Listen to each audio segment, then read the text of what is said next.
Welcome back, everyone. Ready for another deep dive? Always. Awesome. Today, we're going deep into the world of The Witcher, Oh, yeah. specifically Andrzej Sapkowski's Sword of Destiny. We'll be exploring Geralt of Rivia. Geralt. You know him, the Witcher, monster hunter. But this time, Mm-hmm. we're looking at his connection to Ciri. Ah, Siri, the child of surprise. Exactly. How does this lone wolf, become a protector? It is fascinating, and these stories, they aren't your typical hero's journey. Not at all. Sapkowski, he really brings this moral ambiguity. Makes you think, who are the real monsters? Seriously. And Geralt, he's got that dry wit, the cynicism, Yeah. but he's constantly pulled in, right? Pulled into these situations where he has to care. Yeah, like that scene right at the beginning with the Basilisk contract. Oh, yeah. They're haggling over price, not even phased at The Last Witcher. Well, Didn't make it. sets the tone perfectly, doesn't it? Oh, absolutely. It's dangerous work, but people are so used to witchers dying. Almost like they're disposable. Tools to be used and discarded, that makes Geralt's protection of Ciri even more powerful, you know? Totally. He's surrounded by this casual cruelty, self-interest. Think about the Zerrikanian women. Oh, and 3 jackdaws. Hilarious scene, but Yeah. you feel that sexism, the exploitation. Geralt sees it all, though. Weary eye roll. He's no white knight, but he's not oblivious. No, not at all. And that moral grayness, it goes deeper too. The dragon hunt, for example. Ah, yes. Exploiting powerful creatures for magic, right? Mages like Dorgray, so eager to harvest those parts. Geralt's skeptical, though. He even asks, are we the bad guys here? Yeah. So interesting. It shows he's thinking, isn't he, about the consequences, the ethics. Not just blindly following orders. No, he questions authority, especially with something as powerful as a dragon. And this foreshadows his hesitation with Ciri, too. Of course, he doesn't want to be responsible for shaping or breaking something so precious. And then comes Ciri, child of surprise. The law of surprise. Destiny's lottery, almost. Right. Sometimes a simple gift, other times. Well, Geralt gets bound to the unexpected, Fate playing a hand. forcing him to face fatherhood when he's this lone wolf. Exactly. At first he tries to brush it off like destiny schmestiny. But of course, Things get messy. The mountain pass collapses during the dragon hunt. Ciri's life is intertwined with his. He has to choose, protect her, or stay detached. And we see those cracks in his detachment. Don't we?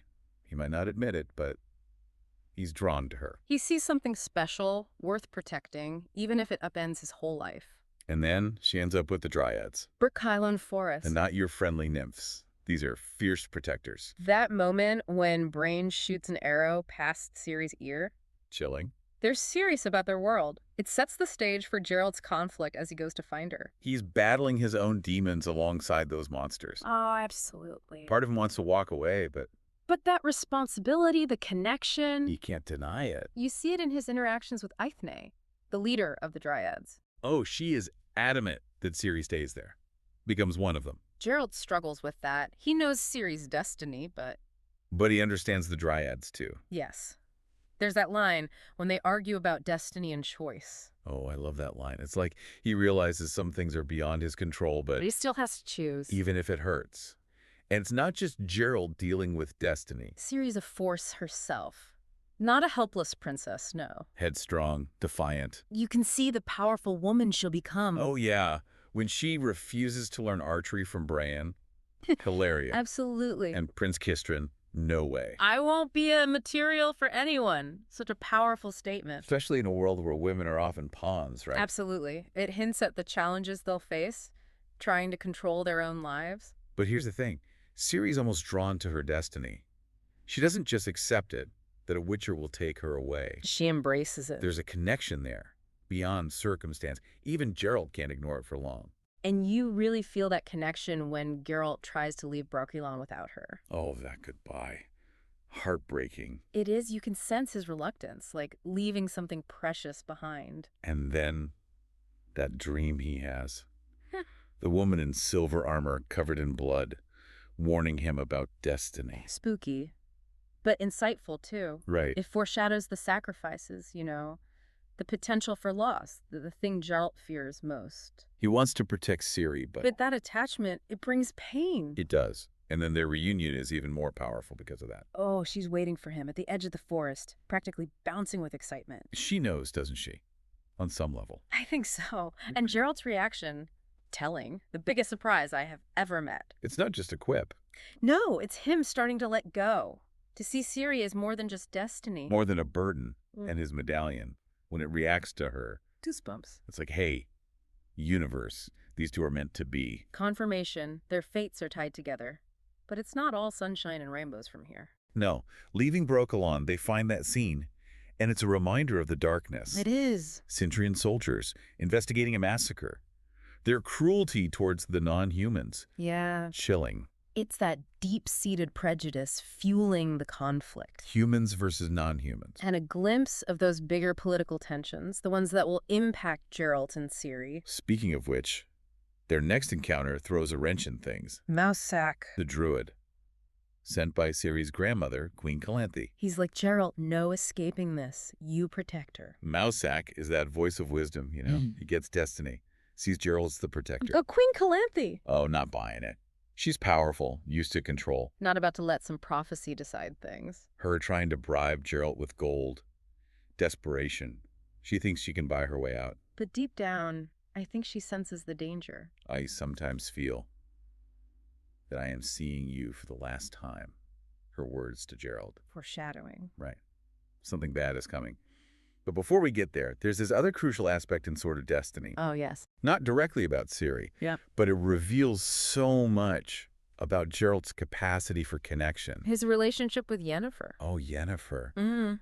Their relationship is like a bonfire, you know, Intense. passionate, unpredictable. You might get burned. It's a whirlwind.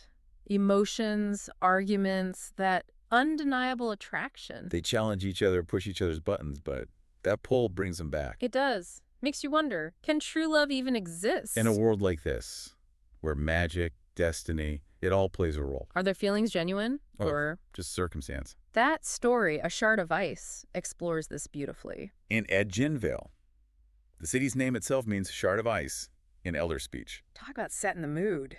It foreshadows the turmoil, doesn't it? Yep. Geralt caught between Yennefer, And Istred. who's also in love with her. And Yennefer telling that legend of the Queen of Winter, leaving shards of ice that pierce hearts. She's talking about herself. Isn't she? The way she attracts and wounds. And Geralt, stuck in the middle, figuring out where he belongs. Claiming his rights to love Yennefer are greater because of destiny. Does destiny give you a claim on someone's heart? Can you force love? It's that dilemma, and it reflects his anxieties about Ciri, too. Can he truly love someone he's bound to protect? Or will it always feel like duty? Then, Istrid challenges Geralt to a duel, expects him to fight for Yennefer, But what does Geralt do? walks away. He realizes fighting won't solve it, won't change Yennefer's feelings or answer his own questions. It shows maturity, doesn't it? It does. Understanding that love isn't a game. And maybe that realization will help him accept Ciri. Not as duty, but choice, something deeper. So after all that emotional turmoil, we're back to Geralt, recovering. Nearly died. And that's when he meets Vizenna, sorceress, healer. She's profound for him. Their reunion, it's more than just healer and patient. There's a shared history. We don't get all the details, but her words are weighty. Like, she really gets Geralt. She helps him understand the pain of caring for someone. The loss, the things he can't control. All things he needs to hear, right? To be a father figure to Ciri. Absolutely. Preparing him for the challenges, the sacrifices. And then, bam, she drops that bombshell. Oh, yeah. I gave you your name, Geralt. Who is she to him? Mentor. Lover. We don't know. It just adds to their connection. It does. Then he goes to Sodden Hill, the memorial. For the mages who died fighting Nilfgaard. Sobering reminder of the cost. And finding Yennefer's name, Heartbreaking. it really highlights that threat, the fragile piece. And for Geralt, it's personal too. Oh, absolutely. He's fighting for the people he cares about. For the future he wants with Ciri. It's that purpose that drives him. To be Ciri's protector, not out of obligation. Out of love. And then that encounter with Yurga, the merchant. It's small, but so significant. Yurga represents that goodness, right? Helping others, even strangers. And that sets up the final twist. It does. Geralt invokes the law of surprise to repay his debt. Classic irony. Isn't it? Rejects destiny, then ends up right back where he's supposed to be. And who does Yurga choose as the surprise? Ciri. Full circle. They're bound not just by destiny, but by choices, circumstances. And it leaves us wondering, right? Definitely. How will Geralt handle this? Yeah. Will he embrace being Ciri's protector? How will their relationship change as they face the dangers ahead? To find out. We need to dive into the next chapter, but before we do, Yeah, Sapkowski's writing, it's brilliant. it is. He weaves humor, heartbreak, action And political intrigue. into these seemingly simple tales. And the characters, flawed, complex, unforgettable. Geralt, Ciri, Yennefer, they stay with you. They make you think, make you feel. And you just want more. And it's not just the main plot either. Even the smaller stories in Sword of Destiny, they add so much to Geralt and to how complicated the world is. Oh, yeah. Like the bounds of reason. Geralt and Dandelion roped into another dragon hunt. Oh, it's such a great satire of human greed and ambition. You've got this whole cast of characters, a power-hungry king, Oh, yeah. greedy dwarves, all convinced they're the hero, you know? Yeah. The one who deserves to slay the dragon. It's like a medieval reality show gone wrong. Totally. Everyone wants fame, fortune, ignoring the consequences. And Geralt's caught in the middle again. Trying to stay neutral, but Yeah, he sees how dangerous their foolishness is. right. And it ties back to his hesitation with Ciri, too. Oh, for sure. He's seen what happens when good intentions go bad. When interfering just creates chaos. Exactly. And speaking of unintended consequences, Oh, yeah, a little sacrifice, that one, it really gets you. it does. Geralt meets Essie Davin, young bard. She falls for him hard. Head over heels. It's such a bittersweet story. It is about longing, about how fleeting connection can be. Essie represents this simpler love, almost. Pure affection. But Geralt, he's got his past, his destiny. He can't reciprocate fully. Makes you wonder if he even can love. Or if he's built up these walls to avoid the hurt. I don't think he's incapable of love. It's more, he's terrified of loss. You've seen so much of it, right? Death, pain, and now Ciri's coming into his life. That fear, it just grows. What if he fails to protect her? What if everything goes wrong again? And that gift he gives Essie, the pearl. It's symbolic, isn't it? It is. He can offer protection, a token, But not his whole heart. and that foreshadows his relationship with Ciri too. Exactly. He can be the protector, the mentor.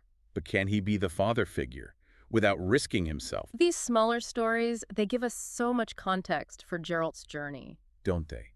We see his struggles, his fears, even that capacity for love. Even when it's hidden under the cynicism. So we've gone deep into Geralt's world, his relationships, all the things he's facing. What do we learn from Sword of Destiny? What can we take away?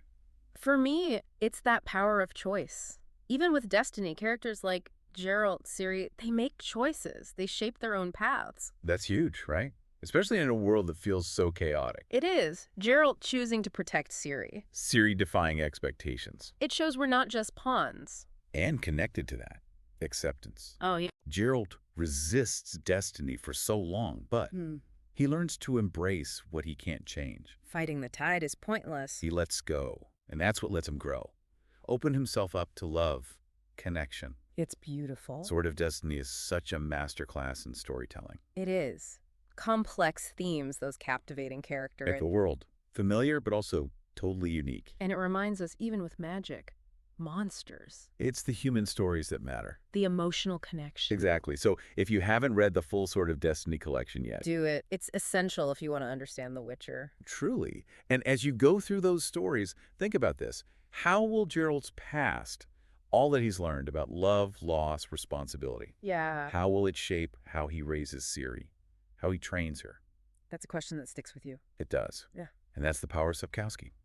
Well, that wraps up our deep dive into Sword of Destiny. Until next time, everyone, keep exploring, keep questioning. And keep reading.